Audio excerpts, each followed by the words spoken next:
I wanted to see my sister, who's in the audience today, my oldest sister, who was just like my mother, and my brother, who's here today, who also went to boarding school in New Hampshire.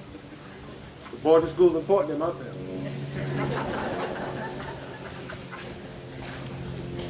So I had to be courageous, and I had to take the chemotherapy, and I had to take the year-long bouts of radiation, surgery, and I didn't want to, but I had to be courageous because those people were important to me. I had stopped believing that I was the most important thing in the world. I found something more important than that. I found that I loved my family that much. I loved my children that much. And I was willing to fight to be in this world. But I also looked at models of people who are courageous. And I'm thinking right now about our great country. And I'm looking at us as a whole collective body. How great we have become as a country. We could talk about our differences and our injuries and our frailties and our limitations and our ignorance. We could also talk about that in 200 years. Unlike any other country in the history of mankind, we've also knocked down a lot of walls that have kept us separate as a people. And I look at what Hillary Clinton is doing today. I look at what Obama is doing today, and I look at what McCain is doing today. A woman, an African American, and a person over 70. Whether you realize it or not, we used to discriminate against those kinds of people. They can't be presidents.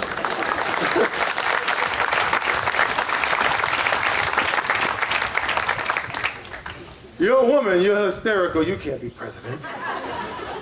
You're African American, you're not smart enough, you can't be president. You're too old, you may faint while you're president. You can't survive, you won't live long enough. We've grown up. We've grown up. We're mature now. We realize that if we isolate and discriminate, we weaken our system. So we've grown up. We've had the courage to do that. We're an elective society. We elected these people. It says something about who we are becoming. In less than 200 years, we've arrived at this place. We're a better country because we had the courage to look ourselves in the mirror and confront ourselves. Number 3, be dialogic. You know what? Everything that's happening right now is happening because we're using language. No big time technology. The original technology. We speak. We form words. We are a symbol using, symbol creating creature. We can talk to each other and share an experience, and you don't have to go deal with it firsthand. You can learn from it vicariously. We take that for granted. That is the greatest invention of mankind. And because of that tool, we can do everything we're doing today. No technology, no gadgets, no computers. We're talking to one another. We're having a dialogue.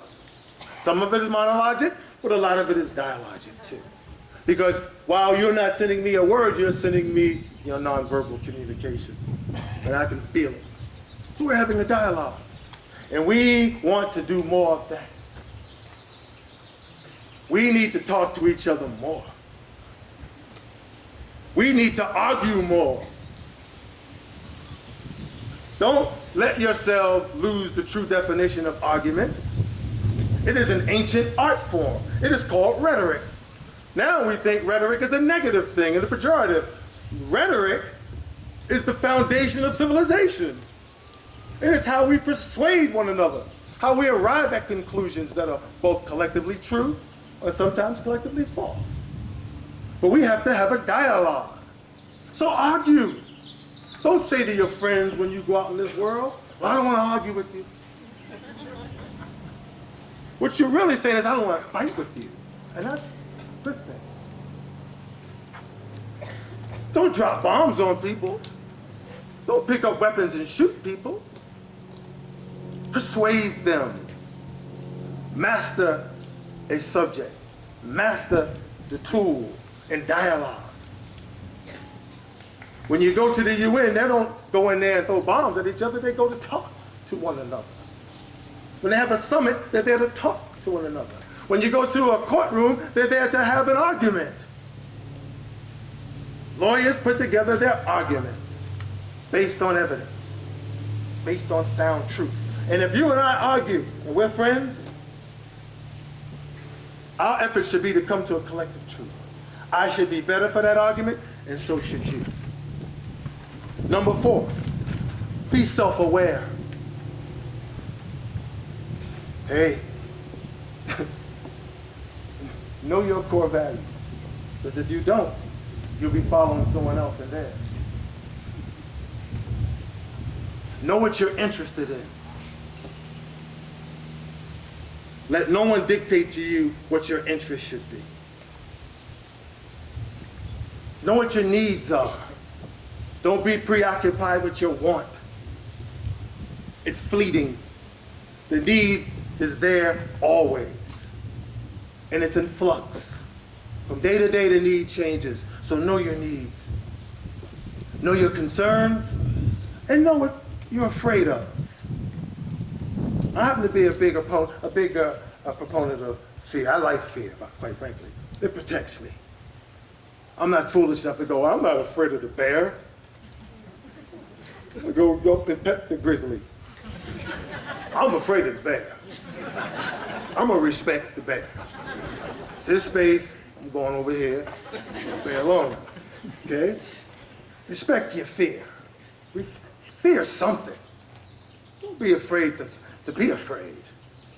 Understand why you are and use it accordingly to move yourself in the direction you want to go in. Now, all the things I've just listed there, I want you to be mindful of, because I want you to teach those things to other people in your life. I call that teaching your course. In my book, that's called teaching your course. First know the course, then teach the course. Now, these people are graduating because they passed courses, right? Some got valedictorians, got the best grade in the course. Okay? Very important piece. But we don't teach who we are to each other. And when we don't do that, we don't allow other people to pass our course. Then we want to know why we don't get along. But you are a course. You're the most important course on the planet. Master that course and teach it to other people. Teach it to your friends. Teach it to your parents. Teach it to your siblings. Teach it to your spouse. Teach it to your significant other. Teach your course so other people can pass it. It's what they want to do the most.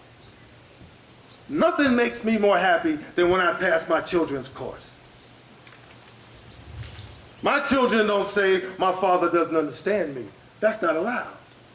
I demand that you teach it to me, and I will sit patiently, because I don't know that course. And I want to know that course. Because when you teach it to me and you need me, then I'm available to be what I need to be, which is to be your father. And to be fully empowered to love you according to what you need me to do in that moment. And if I don't know that course, then I end up teaching it according to what I want. And that will not suffice for his lifetime. So I beg you, teach the course so we can pass it. Number 5, and I'm coming down the stretch. Be respectful of yourself. This is going to be a short one. Be respectful of yourself. And I'm going to start with your body. Respect your body. Just don't go throwing it around, giving it to anybody. I'm serious about that, and you know what I mean. Because we have epidemics in this world today. We have no more borders. Disease travels all over the world now. Protect your body and protect your mind. Be careful what you allow into your consciousness. Careful what you allow to sit on your mind. The mind is a very delicate place. When you have an injury to the mind, we can't see it, okay? The brain can take a lot of force. Long before we see any symptoms that you have a problem, you could have a massive injury. So be careful what you put in your mind. Protect your mind and protect your body. Now I'll give you one little anecdote. We all live in a house, I'm sure. You don't let people come trash your house. You have rules to your house. You don't want anybody just come and throw stuff on your lawn. Throw trash on your couch. Start peeling the wallpaper off your wall. You pay your mortgage, you pay your taxes so they don't put you out. Well, then don't trash your body, because you know what? When you lose that, you're homeless. Then you have no place to live. And as a cancer survivor, you don't realize how important this house is until it's in jeopardy. So protect that house with all your might. Number 6, be service-centric. Serve others. Be humble. It is through humility that we learn interdependence. When I stop and humble myself, then I open myself up for the possibility of asking for help. Because then I realize other people have what I don't have. We are all in this together. We have to live together. And therefore, it's important to know that we are interdependent. No matter how rich you might become, you may have someone sitting here that might become the richest person in the world. We may have a Bill Gates sitting here, or Oprah Winfrey, right? Or Robert Johnson.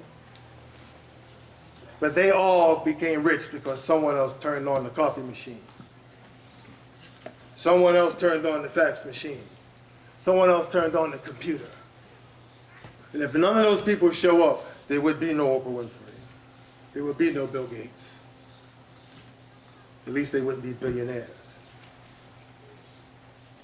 So be service-centric. Serve others. Be humble. And lastly, be empathetic. Think about how you impact other people. Think about how your words may be affecting someone, or how your actions may affect someone. Don't take people for granted. Develop your emotional intelligence. Learn what it means learn what it means to feel how other people feel. And the best way to do that is to ask them, how are you feeling? Something real simple. When you say to someone, how was your day? Mean it. If you go to work somewhere someday, be empathetic. People who report to you, understand that they don't leave their lives at home. That's an old classical myth, okay? Wherever I go, I show up. You know? And whatever problem I had the night before comes with me. And sometimes I can contain that, and sometimes I can't. And I'm begging for the day when we work in environments and live in environments where people allow us to be transparent about things like that. And say, how are you feeling, and mean it. And look into our soul and see our pain and say, hey, do you need a half a day off? Do you need an hour to go home, collect yourself, and not feel like your job's in jeopardy? That day has to come. And I think we're getting there. I want to conclude by saying that it was apropos to begin these ceremonies with recognizing parents.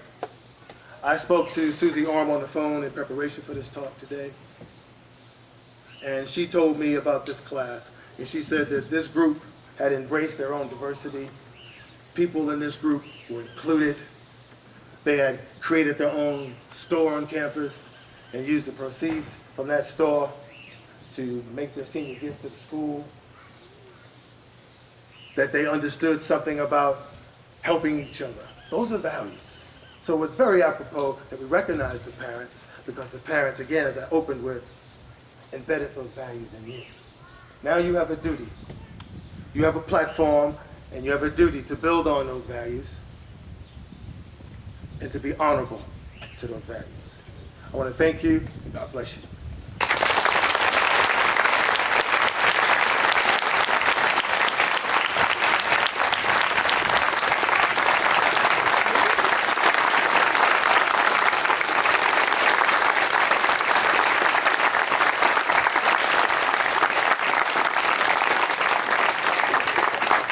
Wonderful, Robert, and on behalf of the class of 2008, we'd like to present you with the yearbook signed by all members of the class. Thank you very much. Thank you very much. Thank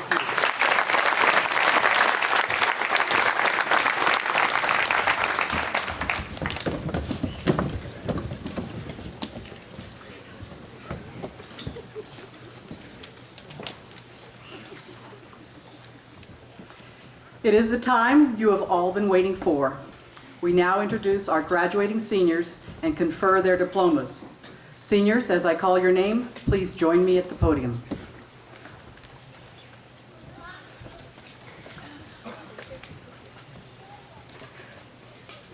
Zachary John Underhill.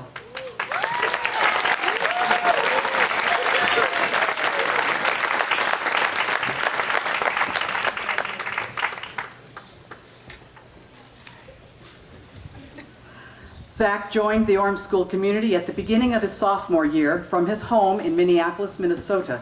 A solid student, Zach has achieved honors academic standing for 5 consecutive semesters while at Orme. The faculty awarded Zach the Outstanding Overall Effort Award for his consistent pursuit of academic excellence. Outside the classroom, Zach has participated in horsemanship, cricket, tennis, basketball, and outdoor leadership. He has taken part in campus beautification and recycling projects for 3 years and encouraged others to do so as well. A Robertson Award recipient, Zach is known campus-wide as a kind and thoughtful young man. This morning, we recognize Zach's many fine qualities with the Head of School Award. Zach led the senior class in a groundbreaking pilot project. For the first time in the history of the Orme School, the seniors owned and operated a for-profit snack bar. Armed with an idea and a business plan, Zach's proposal to the administration for the Senior Snack Shack was approved. Serving as web administrator, supplier, designer, cashier, employer, custodian, banker, and tireless manager, Zach ended the year with a business venture in the black and the ultimate financier behind the senior class gift to the school. We wish Zach well as he pursues a future in business and entrepreneurial studies at Oregon State University in Corvallis, Oregon.